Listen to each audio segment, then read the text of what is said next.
5 April রোববার বিকেল 5টায় খালেদা মহিউদ্দিন আছে রেসপেক্টে জানিয়ে দিচ্ছে শিরোনাম। দুর্নীতির দুই মামলায় খালেদা জিয়ার জামিন মঞ্জুর, 3 মাস পরে ফিরলেন গুলশানের বাসায়। মানবতা বিরোধী অপরাধে মৃত্যুদণ্ডপ্রাপ্ত কামারুজ্জামানের রিভিউ আবেদনের রায় কাল। মনোনয়নপত্র বাতিলের বিরুদ্ধে হাইকোর্ট আব্দুল আউয়াল মিন্টু রিট কাল শুনানি। কালবৈশাখীর তাণ্ডবে 8 জেলায় নিহত সংখ্যা বেড়ে 30, শুধু বগুড়াতেই 17 জনের মৃত্যু।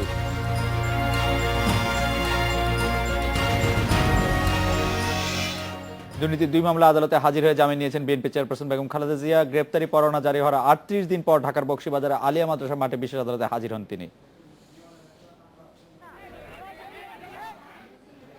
বিএনপি চেয়ারপারসন খালেদা জিয়ার বিরুদ্ধে বড়পুকুরিয়া, গেটকো, নাইকোর 4টি দুর্নীতি মামলা হাইকোর্ট বেঞ্চ থেকে প্রধান বিচারপতির কাছে পাঠানো হয়েছে। খালেদা জিয়ার আদালত পরিবর্তনের আবেদনের পরিপ্রেক্ষিতে এই সিদ্ধান্ত দেয় হাইকোর্ট বিভাগ। দুপুরে বিচারপতি মনিরুল ইসলাম চৌধুরী ও বিচারপতি এ.বি.এম. হাসানের বেঞ্চ এ আদেশ দেন। এর আগে রায় দেওয়ার সময় খালেদা জিয়ার আইনজীবীরা আদালতে উপস্থিত না থাকায় তাদের আচরণকে অনৈতিক ও অপেশাদারী বলে অভিহিত করেন আদালত। হাইকোর্টের এই আদেশের ফলে প্রধান বিচারপতি এই মামলাগুলির শুনানির জন্য নতুন বেঞ্চ নির্ধারণ করবেন।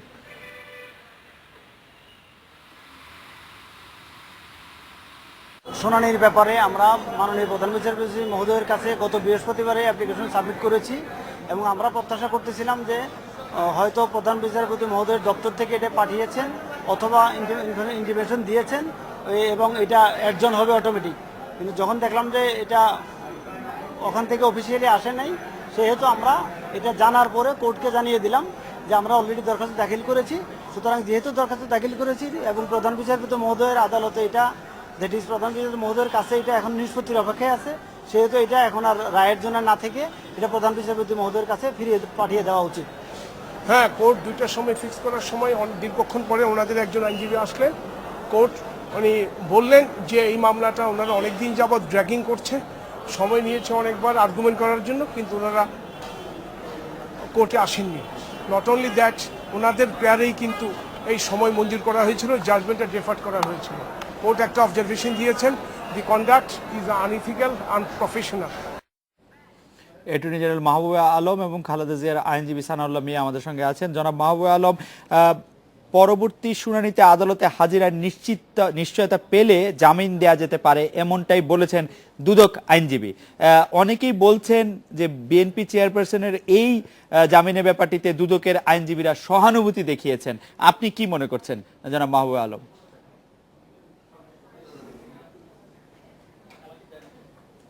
এই মামলার সময় তো আমি ছিলাম না, আর এই মামলাগুলো অধিকাংশ সময় দুর্নীতি দমন কমিশনের আইনজীবীরাই পরিচালনা করেন, কাজে আমি সম্বন্ধে কি কমেন্ট করব বলেন। আচ্ছা, অন্য আরেকটা বিষয় যদি আপনাকে জানতে চাই যে 3 বার আদালতের শুনানিতে অনুপস্থিত থাকার পর গ্রেপ্তারি পরোয়ানা 38 দিনে থানায় না পৌঁছার বিষয়টি আপনি কিভাবে দেখেন? যে ওনার নামে একটা গ্রেপ্তারি পরোয়ানা ছিল কিন্তু 38 দিনেও সেটি আসলে থানায় পৌঁছায়নি, এটি কি একটি স্বাভাবিক আইনি প্রক্রিয়া নাকি এই ক্ষেত্রে আইনি প্রক্রিয়ার কোন রকম ব্যত্যয় ঘটলো বলে মনে হয়?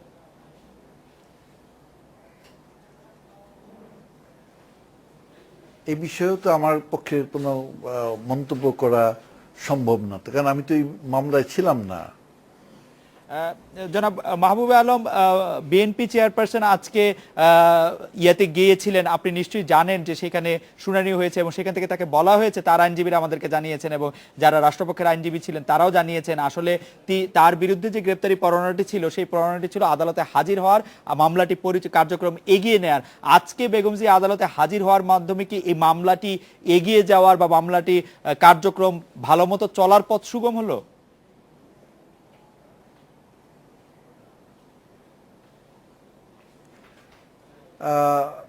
এই ব্যাপারটিতে উনি আদালতে হাজির হয়ে ভালো কাজ করেছেন।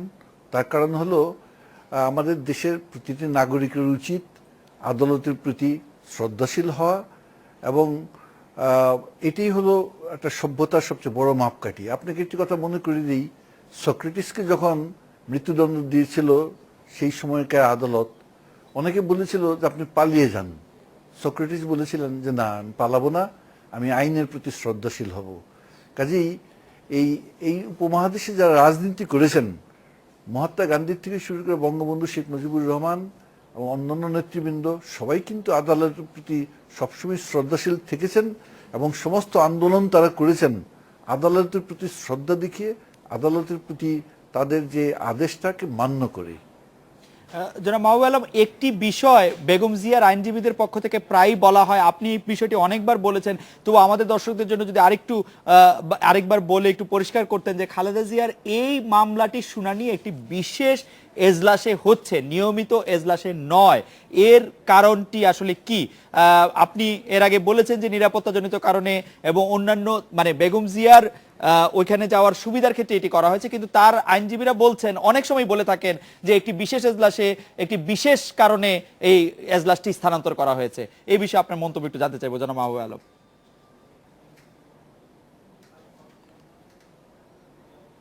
দেখেন, নতুনভাবে যখন এজলাস করা হয়েছিল জেনারেল এরশাদের মামলায় বা বঙ্গবন্ধু হত্যাকারীদের মামলায়, তখন এই সমস্ত আপত্তি উঠেছিল।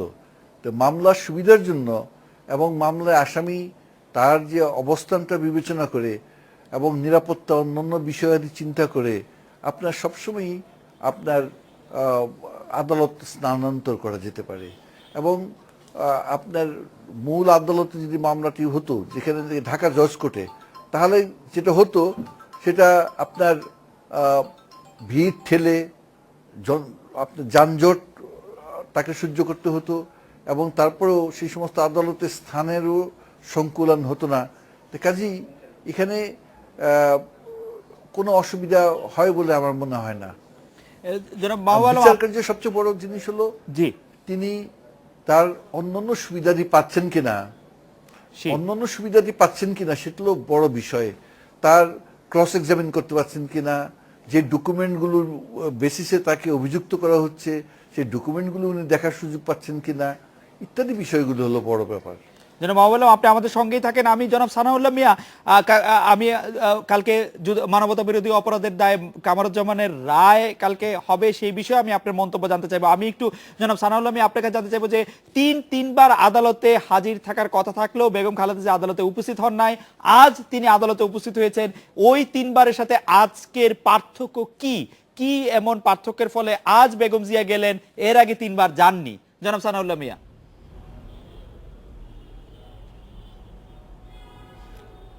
ধন্যবাদ আপনাকে।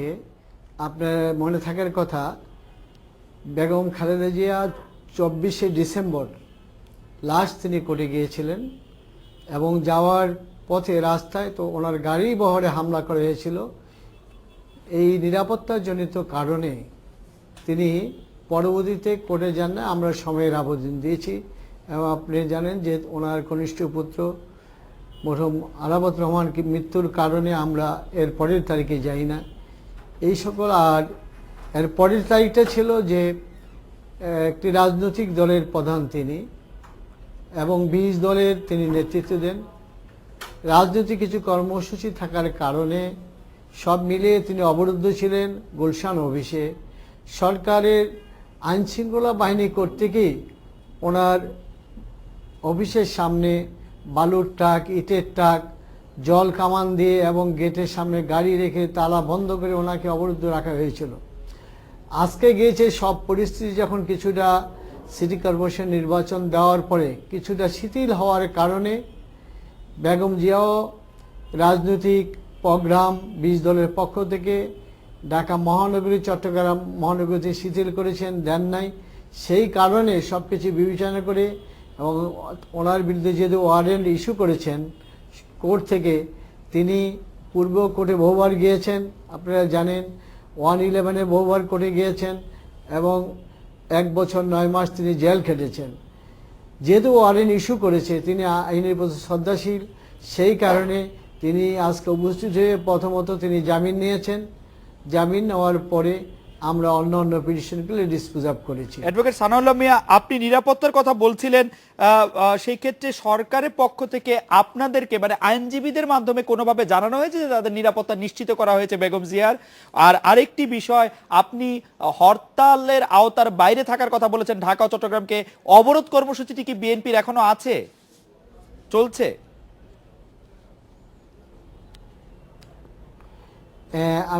আমি আপনাকে বলছি যে আমাদের যে কর্মসূচি সেটা ভিন্ন জিনিস, আর বেগম খালেদা জিয়ার যে নিরাপত্তার বিষয়টি সেইটা আমাদের সিনিয়র আইনজীবীরা প্রেসকে যে আমরা আজকে করে যাওয়ার 2 দিন আগে বলেছিলাম যে ওনার নিরাপত্তা যেন নিশ্চিত করা হয়, তাহলে তিনি করে যাবেন। আমি গতকাল প্রেসকে জানিয়েছি এবং সরকারকে অনুরোধ করেছি বেগম জিয়া আজকে করে যাবেন, ওনার নিরাপত্তা নিশ্চিত করার জন্য রাস্তা এবং কোর্টে। এই অনুরোধের পরিপ্রেক্ষিতে আমি পুলিশের কর্মকর্তাদেরকে টেলিফোন করে বলেছি এবং আজকে তিনি করে যাওয়ার পথে কোনো অঘটন ঘটে নেই। সেজন্য আমরা নিরাপত্তা যেটুক সবসময় যদি নিরাপত্তা নিশ্চিত করা হয়, আপনি জানেন যে এটা বক্সি বাজারে আলিয়া মাদ্রাসা যেখানে বিডিআর হত্যার মামলার বিচার করা হয়েছিল, এখানে প্রায় 1000 আসামি ছিল। আর ঢাকা জজ কোর্টে আরে মাহবুব আলম সাহেব যে কথা বলছেন যে এরশাদ সাহেবের বিচার করেছে জেল গেটের সামনে যে একটা বিল্ডিং আছে সেইখানে, ওইটা একটা আলিয়া মাদ্রাসা না, বড় মাঠ না, এত বড় এজলাস না। বিচারটা সেই কারণে আমরা বলছি, এখানে জানেন যে এই পরিবেশটা কি। প্রথম যখন তিনি এই করে যান তখনও তার, আমরা যখন করেছিলাম রাস্তার মধ্যে গন্ডগোল হয়েছে, ককটেল নিক্ষেপ করেছে, এগুলি যাতে না হয়, আমরা যখনই তিনি করে যাবে নিরাপত্তাটা নিশ্চিত করার জন্য আমরা সরকারের কাছে সবসময় অনুরোধ করেছি, এখনও করব, ভবিষ্যতে করে যাব ওনার যাবার রাস্তায় এবং করে ওনার নিরাপত্তা নিশ্চিত করার জন্য। জনাব সানাউল্লাহ মিয়া, 5ই মে মামলার পরের শুনানি মানে দিন ধার্য হয়েছে, সেই বিষয়ে আপনাদের মূল আর্গুমেন্টের জায়গাটা আপনারা ঠিক করেছেন কিনা?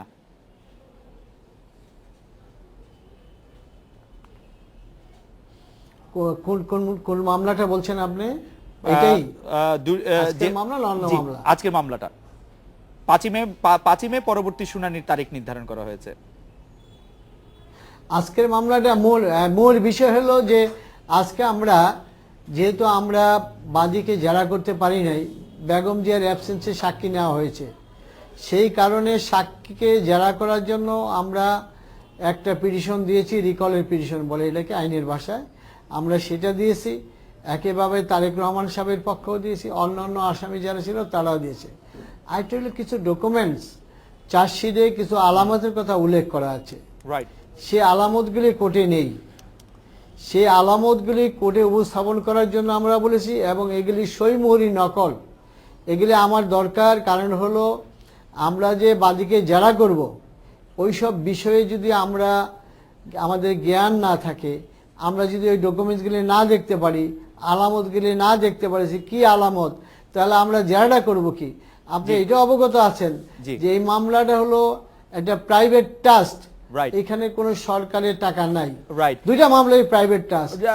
এই প্রাইভেট আপনি মোটামুটি ভাবে পরিষ্কার এই বিষয়টিতে। আমি শুধু সর্বশেষ প্রশ্ন করতে চাই যে জনাব তারেক রহমান এই মামলাটিতে আদালতের সম্মুখে আসার সম্ভাবনা আছে কিনা খুব নিকট ভবিষ্যতে, যেহেতু আদালত তাকেও হাজির হতে বলেছেন, যেহেতু এই মামলাটির উনিও একজন পক্ষ বটে। আপনারা যারা, জি